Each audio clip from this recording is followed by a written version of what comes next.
Good afternoon, everyone, and welcome to our LinkedIn Live, where on today's episode, we are going to be discussing the US staffing industry and the trends to watch in 2023. For those who haven't watched before, I'm Amy Davis. I'm the Managing Director of PGC Group. We specialise in supporting recruiters expand to the US and also in providing employer of record services for their contractors and clients. And today joining me is actually a very special guest, and I'm hugely excited to introduce John Nathan of SIA.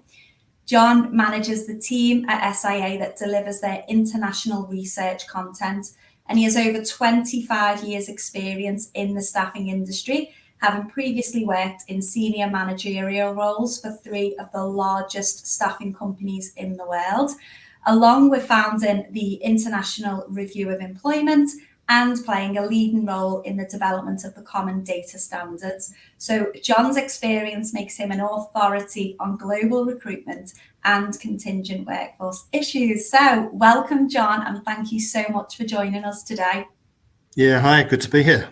Yeah, great. I do apologise. The sun is coming in so bright. It's just decided to crack through the clouds. So I apologise. Yeah, it looks warmer where you are than where I am. Yeah, it was snowing last night, believe it or not. So yeah, it's a bit of a surprise to now have the sun out, but hey-ho. Well, thanks, as I say, everyone, for joining us. We have got a lot to get through, and all in just 30 minutes. Today, we're going to be covering off what the US landscape looks like in 2023, the size of the market, emerging trends, and how you, as recruitment leaders, can get the most out of the market this year. Now, if anyone has any questions throughout the session that you'd like us to cover off and answer during today's episode, as always, please drop them in the chat and the comments function, and we'll do our very best to answer as many as we can without distracting from the agenda that we've got set before us. If we don't get time to answer your questions, I will let you know at the end of the session how we can do that.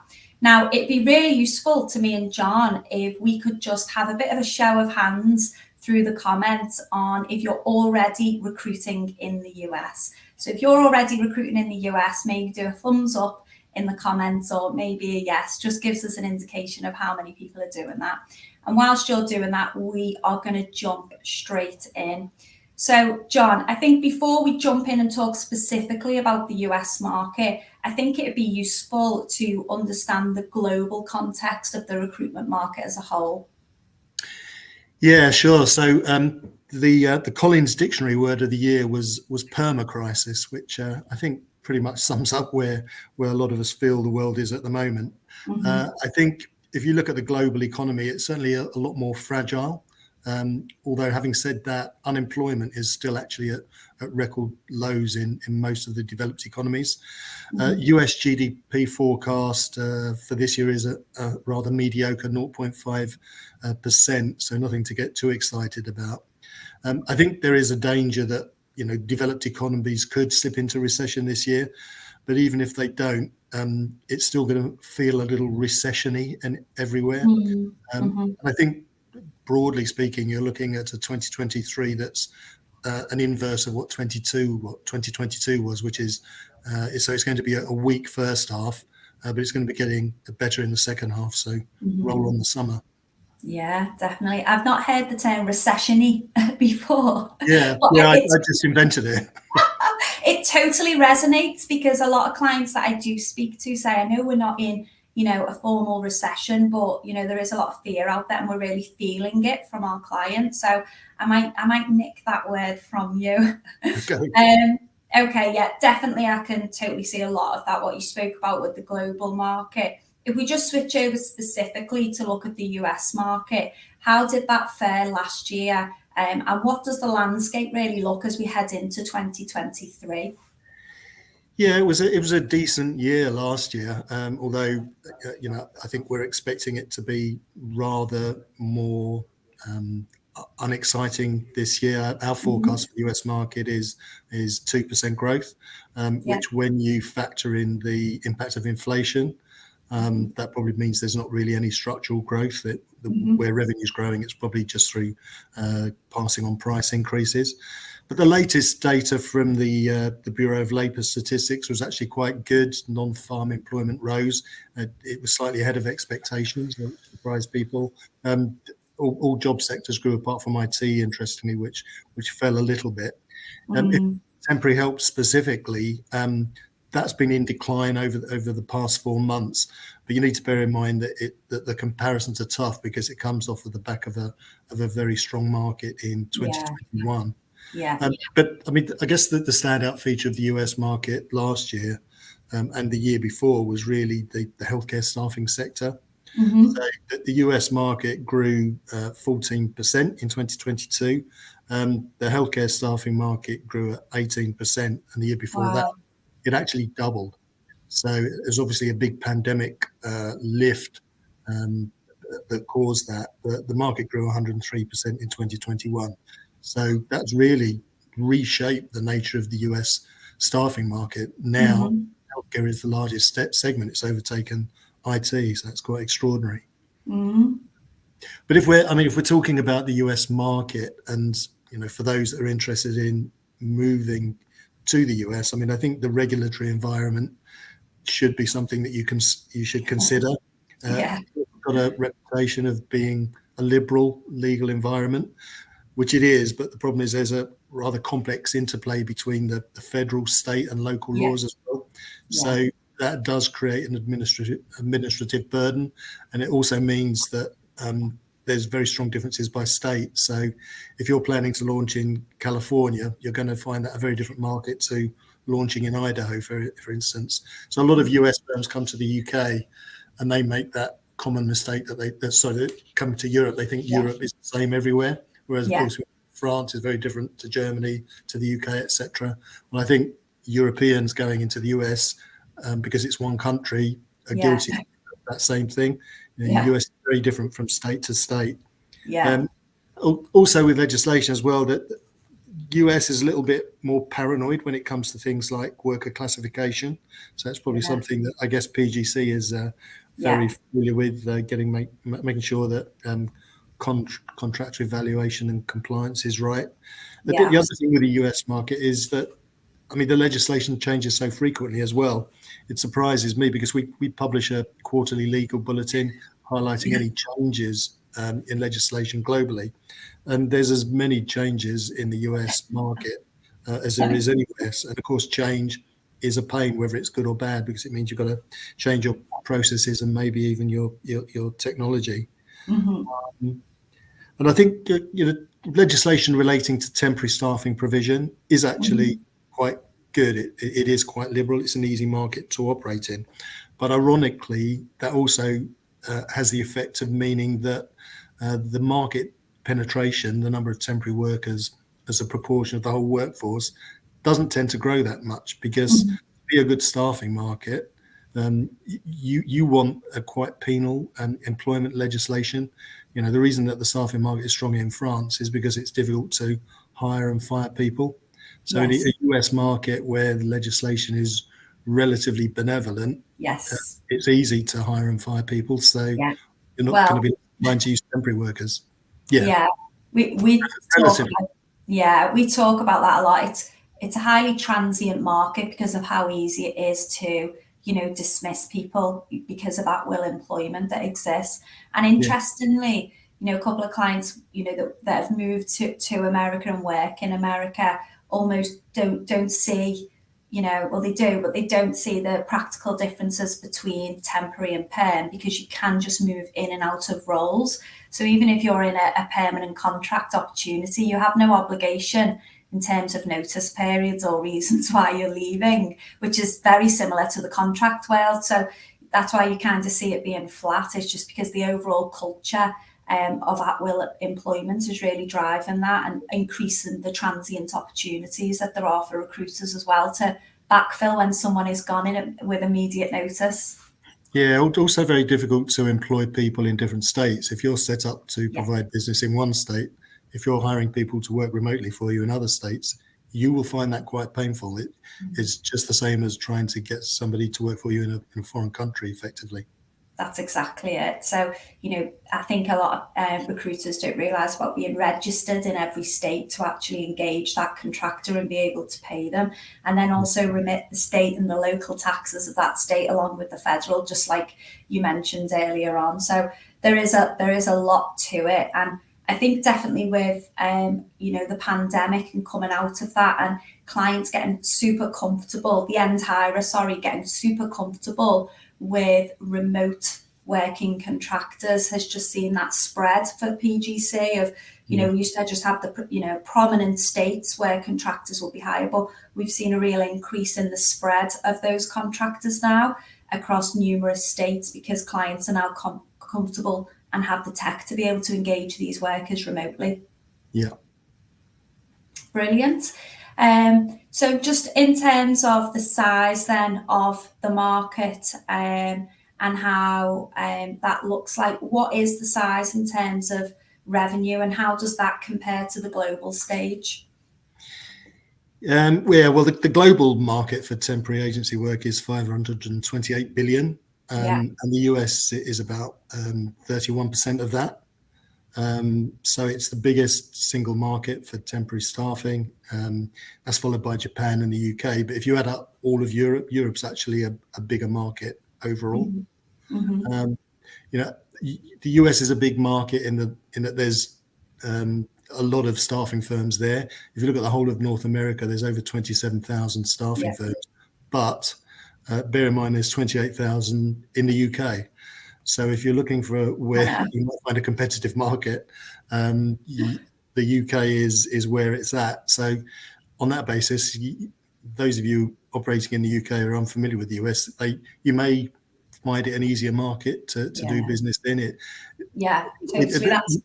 You wouldn't pretend it's not competitive. Of course, it's competitive, but there are simply fewer staffing firms than. It's less saturated than what recruiters are used to in the UK. And is the UK still around 9% of revenue share compared to that 31% the US holds? I think the UK is 8%. Yeah. Oh, 8%. Japan 16%. 16. Oh, so Japan increased. Okay. Right. Yeah, Japan's they took the extra 1% from the UK. Yeah, probably. Yeah. Yeah. Yeah, okay. we look at all these international markets. We publish a most attractive staffing market report every year. So we look at a number of different factors, which we don't really have time to go into detail. But we look at 75 different countries. And in the 2022 report, the US was in joint 22nd place alongside Latvia and India, which doesn't make it sound that terrific. But also, bear in mind that we've got Canada coming out in third place. So Canada quite often eclipses the US in terms of its market attractiveness. And I think, Canada is a market that maybe people might overlook because the US seems more exciting and bigger. John, for those who are watching this that don't know, the SIA provide that tool because I've used it and it's fantastic. It's an interactive tool. Essentially, you've got the different factors that you might look at that would make a market attractive to you as a business, and you can simply tick what you want to be included. But if you were to tick them all, Canada comes out really high. Yeah, we don't weight any of the factors, but we allow you to weight them. So if you think one thing is more important to you, depending on your risk appetite, then you can weight it appropriately. So you might come up with a slightly different result. But if you look at the US market, its general long-term growth, it's been quite average. It's been pretty much like the UK. The UK, US, both very developed staffing markets, and they tend to sort of jog along at low to mid-single digit growth. But the markets that actually have the best historic long-term growth are places like China, Ireland, surprisingly. Ireland, a lot talking about Ireland.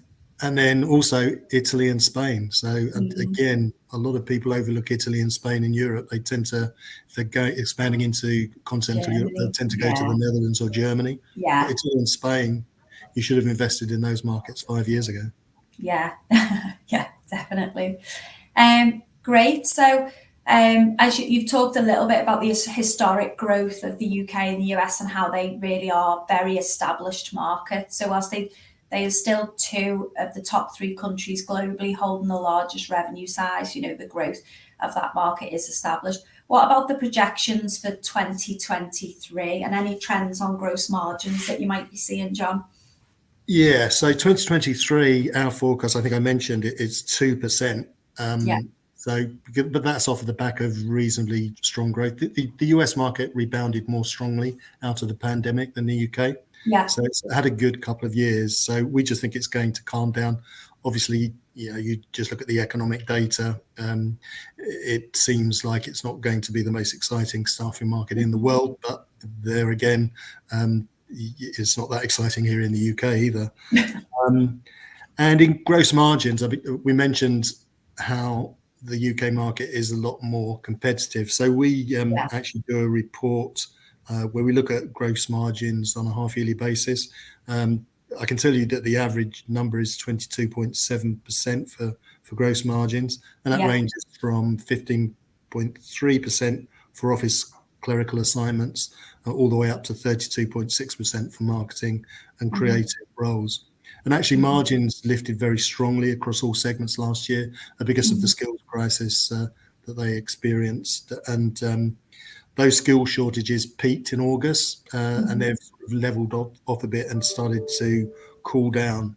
So we can clearly see the market is beginning to not decline, but grow less strongly. Yeah. After healthcare, what were the next industries that performed really well this year, and how do they look for this year? Yeah, so IT is always strong, of course, but the healthcare market just threw everything out of whack. It just grew so strongly. We thought that the US, given the fact that it doubled in 2021, we thought that it might decline in 2022. It actually grew 18%. Yeah. It seems like there is some structural growth there that's not related to the pandemic necessarily. So this year we're expecting it to actually decline. It's the only staffing market we've got declining on the basis of this very strong growth it's experienced. But it surprised us last year. Maybe it will surprise us again. Who knows? But outside of healthcare, we've got the strongest growing segments actually education staffing. That's at 10%. Then we've got IT at 8%, finance and accounting at 7% growth, engineering at 5%, and light industrial at 5% as well. Great. So the fact that the 2% overall for the market is really because we're factoring in a weaker healthcare staffing market compared to the prior year. That's pulling the overall down, but you've still got these other sectors growing between 6 and 8% there. Yeah, but maybe something else to think about is not just the sectors, but also, as we mentioned, the differences by state, because they're very different results by state in the US. And one of the favorite reports that we produce is a geographic opportunity atlas. And that helps our members actually understand where the opportunities are. We look at states, but also at a county level and even a metro level. We've been established in the US for over 30 years, so we've got very good insights into that market. So we look at total employment, we look at temporary employment, number of branches, payroll per branch, average temp wage, alongside a number of other metrics. And the state that we have ranked most highly at the moment is Texas, and that's followed by Arizona. And actually metro area, if you're looking in much more detail, the place to go is San Diego. So nice weather in San Diego as well. I'm gonna visit San Diego this year. I cannot wait. I've booked a West Coast trip. Yeah, I'm so excited for it. So just talk to us a little bit about Texas, why that's coming out favorably. I think it's just got a strong economy. Yeah. And it's booming in technology as well, I think. And it's just in comparison to other states, it seems to be going through a bit of a purple patch at the moment. Yeah, really obviously a big state as well. Yeah, huge in terms of. I mean, we've seen a lot of recruiters locate themselves in Austin, particularly, as well as the wider Texan state. And we've also seen a lot of Californian companies coming out of California and re-establishing the headquarters in Texas, largely driven by the corporation taxes and tax incentives that they've got there in Texas. So we've seen this huge cash influx from California now coming into Texas. So it's definitely an upcoming state. Well, a lot of people are exiting California because the cost of living there is just so high. So our head office is actually right in the middle of Silicon Valley, which is a bit of a strange place to locate a research company when you're competing against some of the big technology firms for talent. But yeah, there's an exodus of people from that region because life is a little bit easier to live in other places, and Austin is a great example. But if you look at, you look at the California market, I think the Californian economy overtook the UK economy last year or the year before. So that sort of shows you the opportunity in the US market when just California is as big as the UK economy. Yeah, totally. Great. We've just got a question here from Jordan, who's asked, from a recruiting point of view, covering a whole organisation, which subsector do you feel will generate the most revenue and have the most opportunity? I know you've spoken about some of those that were at the top. So we spoke about tech and creative. You got anything else to add there? Any other insights for Jordan? No, as I said, when we did our analysis, it was marketing that came out as the strongest segment. Obviously, there's lots of developments in what was the traditional marketing role. Everything is online now. It's a lot more broader responsibility and a lot more skills involved in marketing. And there's still a skills crunch in the US. Hiring is a little easier than it has been. But it's still difficult across all the segments. So at the moment, that benefits staffing firms. I know it's difficult to find the right people, but if it's difficult for you, it's even more difficult for your clients, and they're going to be more reliant on you. And hopefully, it means you'll be able to charge them a decent amount for sourcing the talent as well. Yeah. Okay. Great. We've seen a growth in kind of marketing and creative roles, and when you spoke about the gross margins before, I think you said they were at the higher end of that range, weren't they, as well? They were, yeah. Brilliant.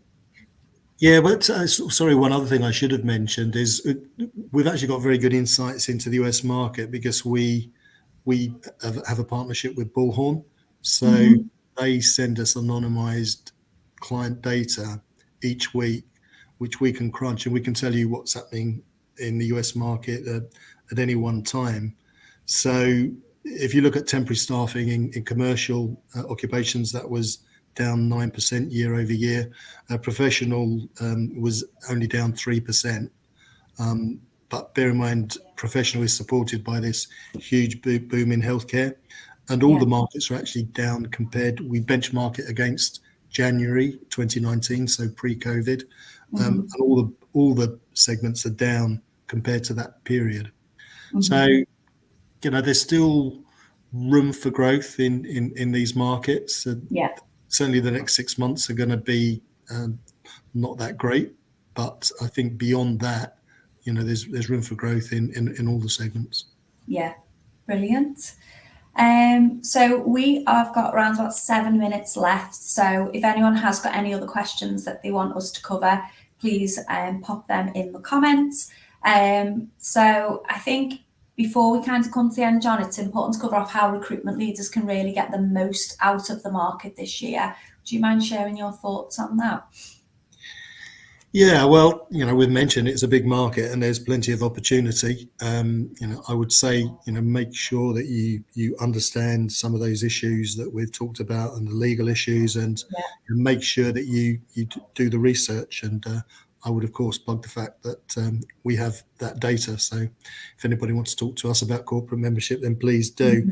I think the one thing we've not talked about is MSP and VMS. And one thing that is different about the US market is just there's much more penetration. So if you don't like MSP or VMS, don't go to the US. I mean, I'm sure you can avoid it, especially if you're at the professional end of the market. But it's much more a feature of the US market, and it's much more a feature of the US market because the margins have traditionally been larger. So there's been room for intermediaries to interpose themselves in the value chain, which they found a little bit more difficult in the UK. So that's one thing. I mean, the other thing I'd say is you probably do need to hire US staff. I think you'll make it a challenge for yourself if you just send your best manager from the UK over to the US and expect them to work miracles. I think you do need local talent. And I also think it's worth bearing in mind the cultural differences between the US and the UK as well. So I think, when you are dealing with people from a different country, you're normally on your guard if you're dealing with the French or the Germans or the Indians or the Japanese or wherever. But because we speak the same language and we watch the same TV shows, or sort of speak the same language and watch the same TV shows, you can let your guard slip. But the US is a foreign country, and the way that they think and feel about certain things is different. It is. And that's different on the East Coast compared to what it's like on the opposite coast as well. So, yeah, I mean, I'm smiling because obviously I work with our US team, and culturally I've learned just the differences in engaging with those guys, and it's really important to learn that and to be respectful of it if you want to be successful and win business in the US. And exactly like you just said there, West Coast, East Coast. When we talk about, the state-by-state differences from a tax and legal perspective, we also talk about culturally, it's different state by state. And actually your business development strategy should be different and should be based on the state and how they like to do business, because how someone might sign a deal in Florida will be completely different from how someone might sign a deal in New York. And it's really important to learn that culture and work it out and have the best business development strategies culturally to be able to execute them and be successful. Yeah, and the way that you manage people as well, you need to adjust for that different culture. Definitely. We've got quite a few questions, and we're probably not going to get time to come around to them all, so I will cover off how we could do that after the event. But I've just noticed there are a couple of questions actually about AI. We've seen a lot about ChatGPT and the future of AI. Yes. Is there any data coming through specific to the AI industry that you've seen over this past year and certainly over next year, or would that fall under tech, John? Yeah, well, I mean, AI is just one thing of a general sort of growth in technology. So I mean, it's impacting all parts of industry. It's impacting demand for skills categories. It's impacting the way that staffing firms deliver their services, and new technologies that are available that we hadn't even heard of a few years ago. I mean, chatbots didn't exist 10 years ago. There are new things available to do stuff that can improve your services, but even existing products and services, front and back office, and using job boards, all of those services are being enhanced by AI. I mean, if you're looking at technology more broadly, the big thing is really the use of platforms to deliver staffing. So, rather than the traditional staffing model, which is a lot of hand-holding, lots of dialogue between you, the client, and the candidate, the delivery of these services by way of a platform, a staffing platform. So still providing temporary workers rather than freelancers like Upwork might do. We've seen huge growth of that. And actually, that's one of the things that's fueled that tremendous growth in the healthcare segment. There's one US healthcare company, Aya Healthcare, which grew from, I think it was 1.1 billion in 2018 when it launched its platform to 11 billion for 2022.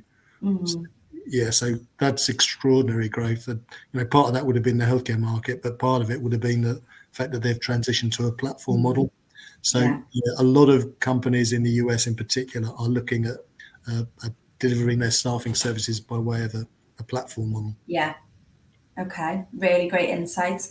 Okay, we haven't had time to get to all the questions. I will tell you how we'll do that in just 1 minute as we wrap up and finish on time. So just in closing, I'll just try and summarise the key points that you've covered for us today, John. First of all, US is the biggest market globally, and there's still lots of opportunity there, although it is established market, which is why it's not seeing as big a growth as other countries which are still emerging. Make sure you understand the different characteristics state by state, understand the market you're going in. You know, we always talk about saying you're going to expand to America is like saying I'm going to expand to Europe. You know, you actually need to be very niche and specific in where you're going to go. And also, you know, I would say, and it's kind of come out in a lot of what you say, is just getting reliable research and advice before you plan anything. So, you know, guys like SIA that do provide that research, you know, are really critical to understanding the market before you enter. And then obviously experts, PGC being one of them, are super important for you having a successful go-to-market strategy. Now, for those of you who don't know SIA much, as well as the research that they do, they also put on some brilliant informative events that we've had the privilege of attending. And if you are in the US or you're looking at the US this year, then you'll really want to consider attending their next executive forum for North America, which is taking place in March on the 6th through to the 9th.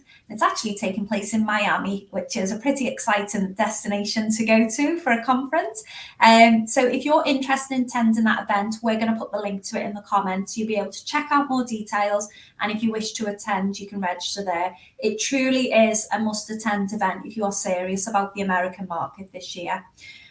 So that is a wrap on today's session. If we haven't answered one of your questions, then there will be a QR code at the end on the screen. You can probably see it now. It'll pop up a little bit bigger in a few seconds, where you can book a session in with me or one of the team at PGC. We'll be more than happy to answer your questions and to tailor the information specific to your business and the industries you are targeting this year, as we've had to keep it quite broad to meet everybody's needs in the audience. So yeah, so be sure to book a call and we're more than happy to run through that with you. But all that leaves me really to say is thank you, John and SIA, for supporting us and joining the event. It's been brilliant and we really appreciate it. And everyone else, we'll see you next month for our next episode. Bye, guys. Thanks, everyone. Bye.